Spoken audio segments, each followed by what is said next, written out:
Hi, hello everybody. I'm Prof. Bunny and welcome sa ating online classroom tutorial.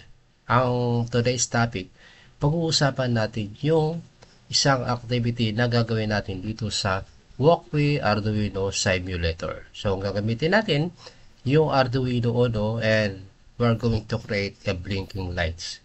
Pero yung pagkakaiba lang doon sa mga previous lesson natin, previous tutorial, ito yung magkakaroon siya ng tinatawag nating display of text. Okay? Pero bago lahat, nais ko muna magpapasalamat sa lahat ng mga viewers, sa lahat ng mga nag-likes and shares, and lalong-lalo na sa mga subscribe. Okay? Shoutout ko lahat ng student ko dyan sa Systems Plus Computer College and to sa Electron Technical Education College. Okay? So, let's get started. Okay, so let's start from scratch. So, kailangan natin muna mag-exit tayo dito.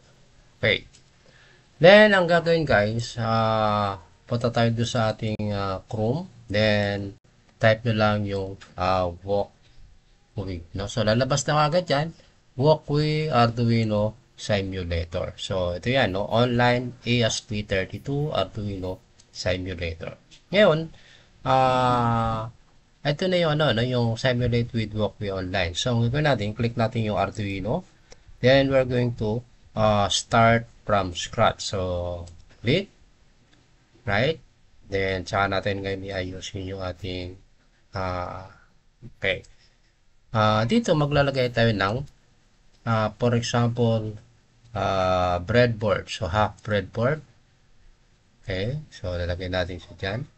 Yung breadboard natin, meron siyang positive tsaka negative, ano?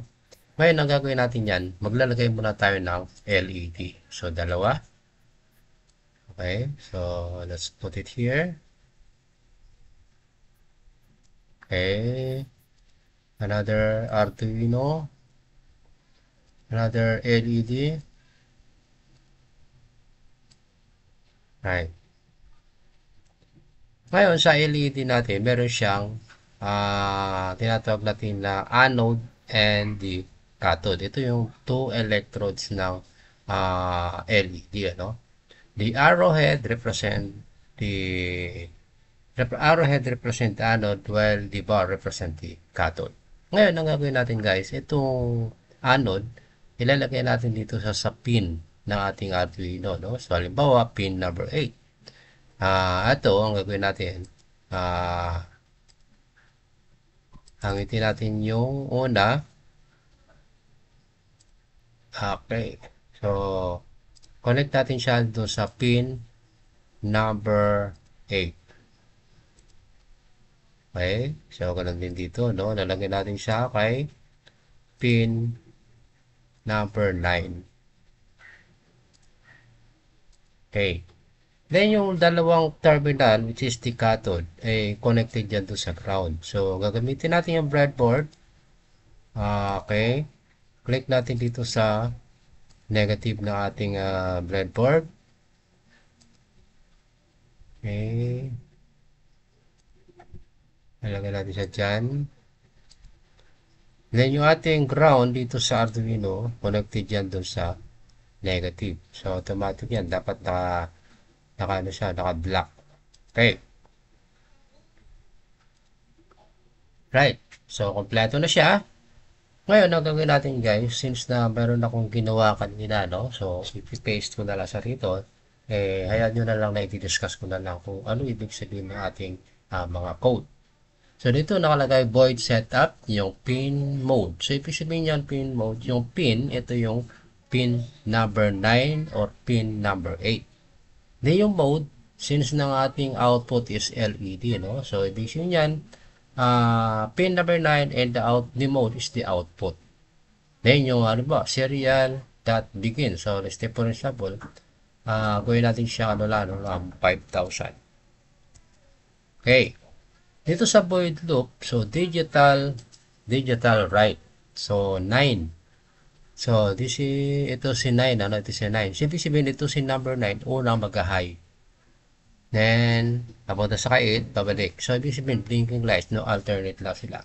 Pero dito, no, Ang kaibahan lang dito sa ating blinking lights na gagawin ngayon, meron siyang tinatawag natin na text display. No? Ito yung serial.println. That is, for example, lalagyan ko halimbawa ng welcome, okay, proof, ban. So, welcome proof bunny. So, meron siyang delay na 1,000. No? Pero kung halimbawa, mas gusto natin na mas mabilis, so lagyan natin for example ng 500, the lower the value is mas mabilis. Ibig sabihin yan, 500 milliseconds or half a second. No? So, alternate siya magpapilitan ng mas mabilis. So, after ni 9, after ng delay, no, si 9 ngayon maglo-low siya. Kasi, ang mag-high naman ngayon ito si pin number 8. So, after na number 8 yan, so meron ulit na serial.println, magdi-display siya na halimbawa, my YouTube channel. Okay? So, same lang din. Meron siyang delay ng half a second or 500 milliseconds. So, after that, kung kanina si 8 mag-high, maglulo siya ngayon. Kasi pabalik na ulit tayo nung kay pin number 9. Okay? Ngayon, let's try natin. No? Isa-simulate natin. So, click natin to start the simulation. Okay? Ngayon, kung makita natin dito sa ibaba, ay meron siyang welcome YouTube channel. Pero, stop muna natin siya. No? Kasi wala siyang hindi siya nag-display. Or okay. So, meron siyang problem. So, ibig sabihin ito ating ground. So, dito nakakonect sa positive. So, wala namang positive dyan. So, delete ko muna siya. Ground. Then, dito na lang. Connect natin siya sa negative. Then again, simulation. Okay, meron na siyang half a second na simulation. Okay, kung halimbawa, ito naman, gagawin ko siyang blue. Then again, start the simulation. Habang nagbi-blink siya guys, meron siyang tinatawag natin na message, no? Welcome Prof. Johnny and welcome to my YouTube channel. Okay? So, ganun na simple guys, how to create a blinking lights with message dito sa ating serial port. Okay? So, that's all guys and thank you for watching. See you on my next tutorial. Okay? So, bye-bye.